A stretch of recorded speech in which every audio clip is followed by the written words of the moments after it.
Hello everyone, নতুন একটি ভিডিওতে সকলকে স্বাগতম। সবাইকে এত ভালোবাসা।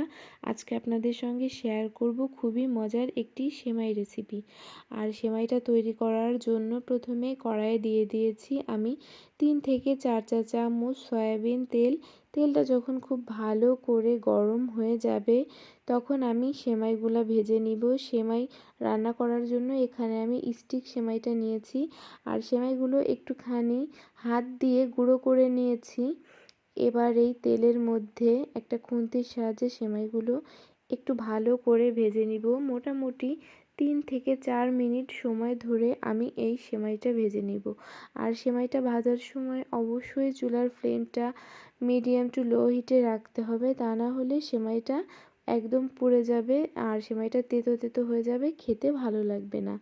আর এই তো দেখতেই পাচ্ছেন আমি সেমাইগুলো এভাবে করে ভেজে নিচ্ছি। আর সেমাই আমার কাছে মনে হচ্ছে যে একটু বড় রয়ে গেছে, যার কারণে একটা খুন্তির সাহায্যে আমি একটু ভেঙে দিচ্ছিলাম। আর এই তো সেমাইগুলো ভাজা হয়ে গেছে, রঙটাও একটু চেঞ্জ হয়ে গিয়েছে।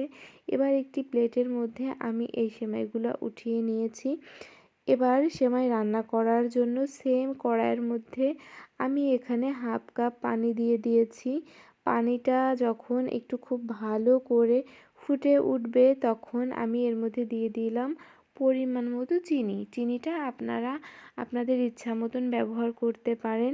এবার চিনিটা যখন দিয়ে দিয়েছি একটা খুন্তির সাহায্যে এটা খুব ভালো করে ফুটিয়ে নিতে হবে। চিনিগুলো যখন খুব ভালো করে প্রায় গলে আসবে তখন আমি আগে থেকে একটুখানি নারকেল কুড়িয়ে রেখেছিলাম, সেই নারকেলের কোড়ানোটা দিয়ে দিলাম। আর এখানে আমি একটু হালকা নরম ছিল এই নারকেলটা, সেই নারকেলটা ব্যবহার করেছি। আর এটা দিলে সেমাইয়ের টেস্টটা অনেক বেশি ভালো লাগে।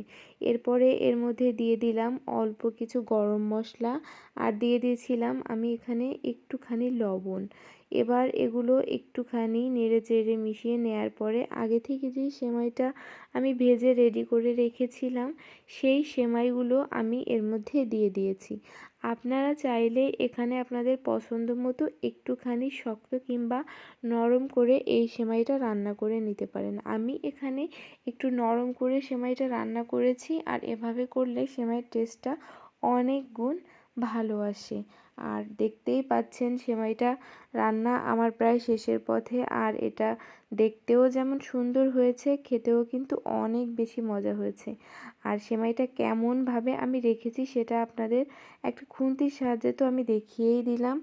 আর এইভাবে আমি খুব সহজে বাসার সবার জন্য সেমাই তৈরি করে নিয়েছি। কেমন লেগেছে রেসিপিটি অবশ্যই জানাবেন। সবাই ভালো থাকবেন। আল্লাহ হাফেজ।